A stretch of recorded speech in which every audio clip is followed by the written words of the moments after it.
In this video tutorial, I am going to discuss about mechanism of intron removal and exon joining. So we know that from the DNA, by the process of transcription, RNA is synthesized. Now sometime what happens, this RNA is not immediately function, but it has to undergo certain modifications. And once these modifications are applied on this RNA, then only this RNA becomes a functional. So all these modifications are happening once particular copy of RNA is transcribed. So we call these modifications collectively as a post-transcriptional modifications, right? Now we know that there are different types of RNA, and the major are the three different types of RNA. One is rRNA, then mRNA, and then tRNA. If we talk about prokaryotes, then in case of prokaryotes, this rRNA can undergo post-transcriptional modification. mRNA, there are no any post-transcriptional modification, and the tRNA also undergoes post-transcriptional modification. If we discuss about eukaryotes, all these rRNA, mRNA and tRNA, all these three undergoes post-transcriptional modification. So there are different types of post-transcriptional modification in rRNA, different PTMs in mRNA, and different PTMs in case of tRNA. So out of many different post-transcriptional modification, today we will discuss about mRNA, and particularly it's only one type of post-transcriptional modification, that is intron removal and exon joining. So there are three different types of post-transcriptional modification in case of mRNA. Out of these three, we are going to discuss, in this video, we are going to discuss only this one type of post-transcriptional modification. In the subsequent video, we'll also discuss about remaining two different types of post-transcriptional modification. So the complete list of post-transcriptional modification in the eukaryote is, first one is this intron removal and exon joining, second one is 5' capping, and third one is 3' poly A tail.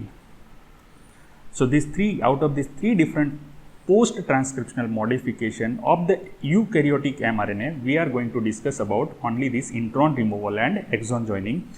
These two will be discussed in the future video. So first, what is intron and what is exon? So what happens? So before that, see, we had seen that initial rRNA is not guaranteed that it is going to be a functional. Once necessary post-transcriptional modification occurs, then only we call it as a functional RNA, right? So this RNA, which is freshly synthesized, we call it as a primary transcript. It is a primary transcript. And once all the necessary post-transcriptional modifications are occurred, then we can call it as a functional RNA, right?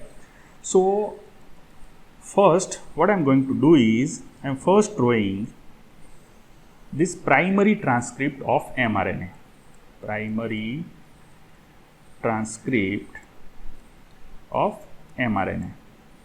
Now, this is the eukaryotic mRNA. Why? Because we know that in the prokaryotes, in the prokaryotic mRNA, there are no any post-transcriptional modification. So, in the primary transcript of eukaryotic mRNA, this is the 5' end and this is the 3' end. There are certain regions which are not necessary.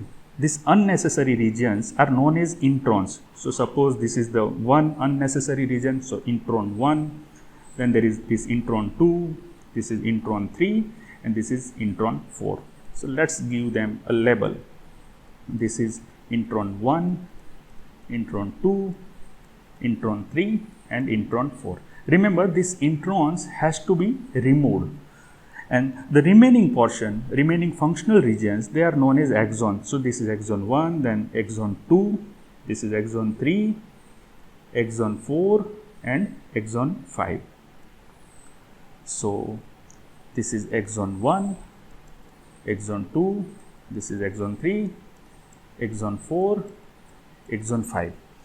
Now what happens, this intron can be of the different size. It may be a long, it may be a small, it may be a medium size. There are many different, they are heterogeneous in terms of the length.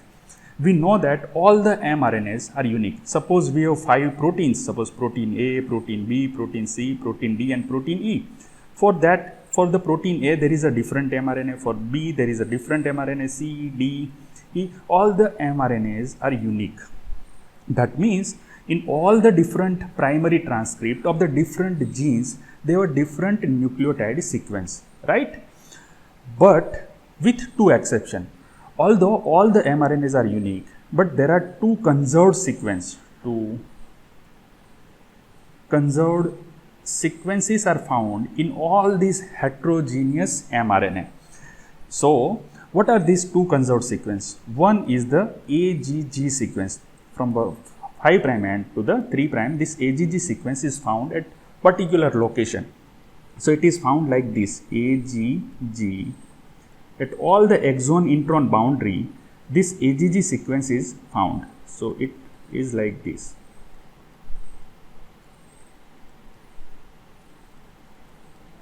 So, this is a one type of conserved sequence. The second type of conserved sequence is the UAC, UAAC, again from the 5' side to 3' side. Now, this sequence is found in relation to this particular sequence. How it is found? Whenever AGG sequence is there, at approximately 20 to 40 nucleotides upstream means on the 5' side. So, 20 to 40 nucleotide 5' side of AGG, this second sequence UAC, UAAC, this sequence is found. But at not the all the location, it is found only in this intronic location. So, at this place AGG sequence is there, so 20 to 40 nucleotide, somewhat around this place this second consensus sequence is found. Here in this case, this is the exon part, so here it is not found, but here in case of once again intron location is there, so 20 to 40 nucleotide on the 5' side, so approximately at this location it is found. Again here also at this location it is found, here at this location it is found. Okay, so as we can see, this AGG sequence is found on the this intron exon boundary. So it is found at the intron exon boundary. Not only intron exon boundary, but at exon intron boundary also. And this UAC, UAAC sequence, this is found inside the intron, in intron, and that particular location is known as the branch site. And this is at the intron exon boundary. It is this location, it is also known as splice site. Now, why it is known as splice site and why the second one is known as branch site, it will be clear in a moment when we discuss about this intron removal and exon joining. So, what happens? Our enzyme system will remove all these introns. So, this intron will be removed, this part will be removed, this part is removed, this part will be removed, this part will be removed, and then this yellow highlighted part will be joined with each other, and so ultimately your mature mRNA after this particular post transcriptional modification, it will look like this. So, this is your exon 1, this is removed, intron 1 is removed, so it will be immediately followed by exon 2. So, this is exon 2, then we have exon 3, then we have exon 4 and exon 5. So, continuously all of this yellow highlighted area will be joined together. So, this is 5', 3', so exon 1, exon 2, exon 3, exon 4 and exon 5, they are joined like this. So, how these introns are removed, what proteins or what enzyme system makes this intron to get removed and exons to get joined, and how exactly this procedure will take place in our body, that we have to understand. So, from this primary transcript, this is primary transcript, and to understand exactly what is the mechanism of intron removal and exon joining, what I am doing is I am zooming on onto this location, means partial exon 1 and partial exon 2 will be visible and full of the intron 1 will be visible. So if I zoom in onto this part, then it will look like this. So zooming onto this part will be like this. So this is 5 prime side, this is 3 prime side, and this is our exon 1, this is our exon 2, and this is our intron 1, right? So this is exon 1, exon 2, and this is our intron 1. Let's write down the consensus sequence. So at this boundary we have AGG sequence. At this boundary also we have AGG sequence. This is the one type of conserved sequence. And at approximately 20 to 40 nucleotides upstream, in the intron, there is second consensus sequence which is known as branch site, and its sequence is UAC, UAAC, right? So this is the sequence, this is the branch site. This is the splice site. So splice site. This is also a splice site. Now we know that this splice site is different from this splice site. So to better understand it, we can call this splice site as a 5 prime splice site. Why? Because it is near to the 5 prime end. Whereas this splice site, it is near to the 3 prime site. So we call it as a 3 prime splice site. Now for the removal of this intron, there are certain small nuclear RNAs. Are there. There are actually five different small nuclear RNAs which are known as snRNAs are there. They are labeled as a U1, U2. Remember, there is no any U3. Okay, so U1, U2, then directly U4, U5, and U6. This U1 to U6, except for the U3, these 5 different small nuclear RNA, they play a huge part in removal of the intron. But remember, these small nuclear RNAs are not alone functional. They always functions in association with different protein. And in human, approximately 60 different proteins are found. Which are remain constantly bound with these 5 different small nuclear RNA. So these 5 snRNA plus this 60 different protein, they occur in one large complex, everything mixed together, and it functions as a one molecule, and that complex, it is known as small nuclear ribonucleoprotein complex. So small nuclear ribonuclear complex, and its short form is snRNP complex. They are also known as SNRP. They are pronounced as a SNRP, although its short form is small nuclear RNP complex. Now this complex, it contains, we know that there are 60 different proteins. All the proteins are different, but one thing is common. Actually not one, but 2 things are common in all these protein.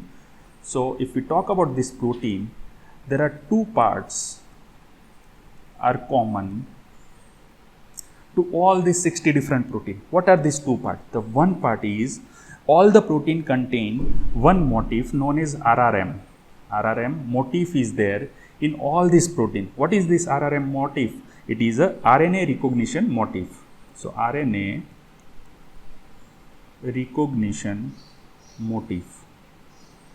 All this protein contain RNA recognition, and we can easily understand it, right? Because this protein are always remain associated with this RNAs, this small nuclear RNAs. So they must have RRM motif.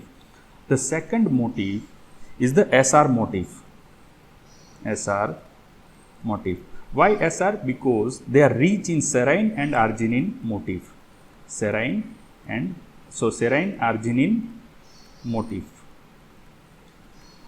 as their active site is rich in serine and arginine, so they are known as SR motif. So all these 60 different proteins has a RRM motif and SR motif in their structure.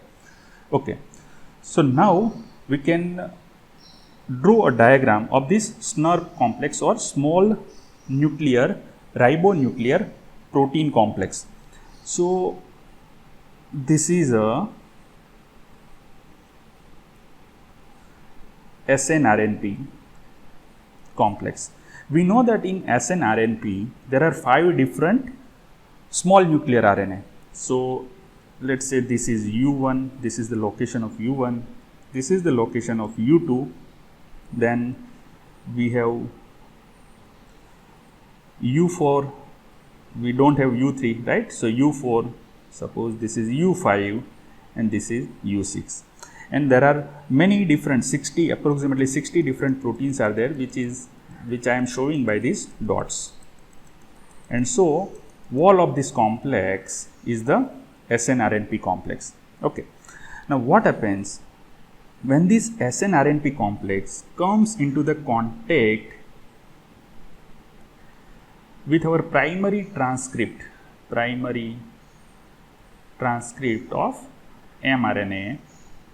What happens? We know that this transcript has this exon 1, exon 2, and it has this intron 1, right? We are just showing a part of the large primary transcript. So this is 5' end and this is 3' end. So here we have consensus sequence AGG, here also AGG, and at approximately 20 to 40 nucleotide upstream from this 3' splice site, we have UAC sequence. This is known as branch site, whereas this is 5' splice site, this is a 3' splice site. Now what happens? This U1 from this SNRNP complex, it first interacts with this 5' splice site. Then this U2, it interacts with the branch site. So first U1 interacts with this AGG site, this U2 interacts with the branch site. Now I forgot to mention one thing, that in this SNRNP complex, this U4 and U6 both are base paired with each other. Remember, this all the U1 to U6, all of them are RNA. They contain nucleotide. So U4 and U6 both has a complementary nucleotide sequence. So they are both are base paired with each other. So once this binding takes place, what happens? This SNRNP complex has one enzymatic activity, that is ATP dependent unwindase activity. Unwindase means helicase activity. So what will happen once U1 and U2 interact with its respective site on the primary transcript of mRNA? This undergoes a conformational changes. This SNRNP undergoes conformational changes, and these interactions are broken down by this ATP dependent unwindase activity. So let's remove their interaction. Okay, so this base pairing between U4 and U6 is removed like this, and so now U4 has a less affinity to this SNRNP complex. It was involved, this U4 was involved in the formation of SNRNP complex by just base pairing with the U6. Now as this base pairing is lost, what will happen? This U4 is removed from this SNRNP complex. So let's remove it. So this U4 complex is removed. Now U6 is all alone. Once U6 is all alone, what it will do? It will attract this U1 and U2 towards itself, U6, and in this action U5 is helping this U6. So what will happen if this U6 is pulling U1 and U2 towards it? So this will undergo conformational changes. Right now it is horizontally oval. Okay, so once this U1 and U2 are pulled, it will look like this. It will be like this vertical oval, where U6 is over here, U1 is over here, and U2 is over here, right? And U5 is over here. So as U1 and U2 are coming near to this U6, what will happen? The shape of this primary transcript will also change. Why? Because we know that U1 is associated with AGG. There is an association between U1 and AGG, and this U2 is associated with this branch site. So UAC, UAAC, this U2 is associated with this.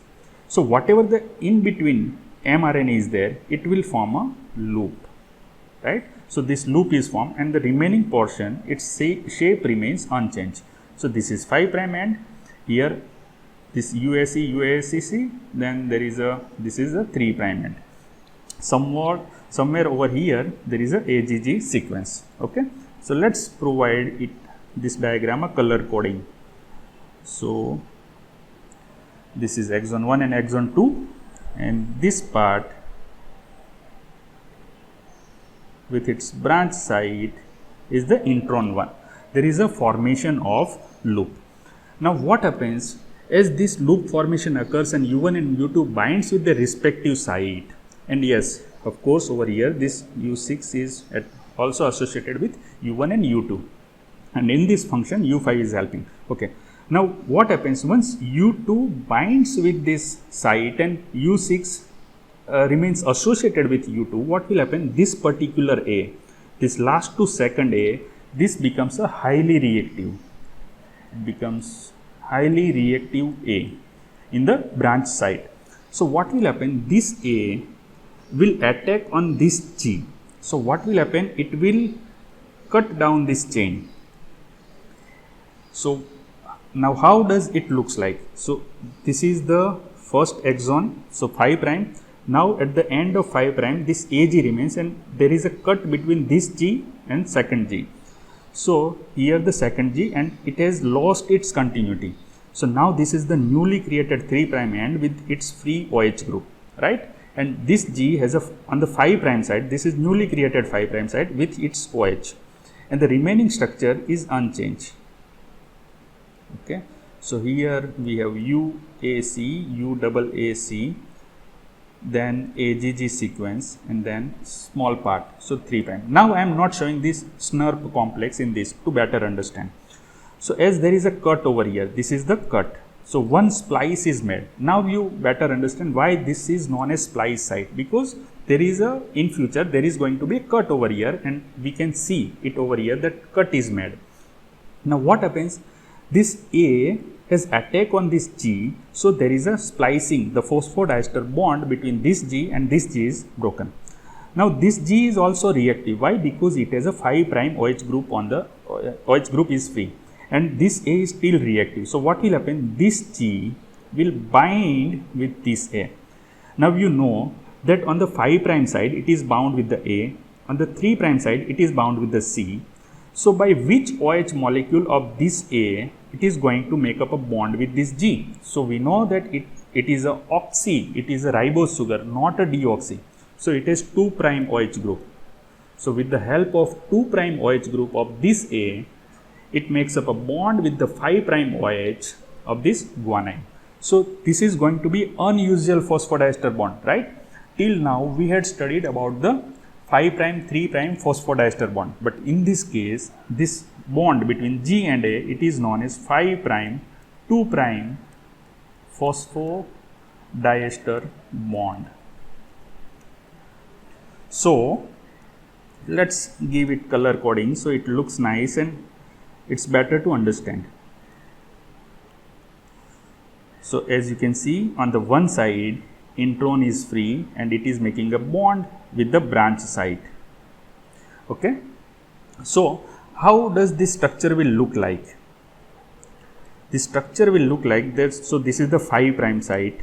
Okay, there is a AG. So this is exon 1, and then there is a formation of loop. Now let's show this properly, that how this structure is made. Okay, so this G comes over here, and this branch site, I am not writing this branch site, but here with the reactive A, there is this bond formation which is 5' to 2' phosphodiester bond.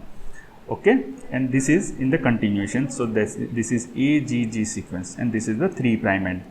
So our color coding will become like this. So yellow part is exon, this blue part is our intron.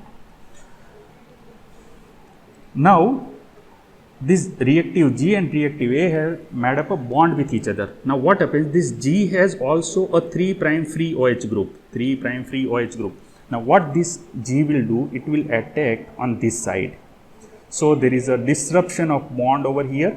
So what will happen, now this loop and stem like structure will get removed.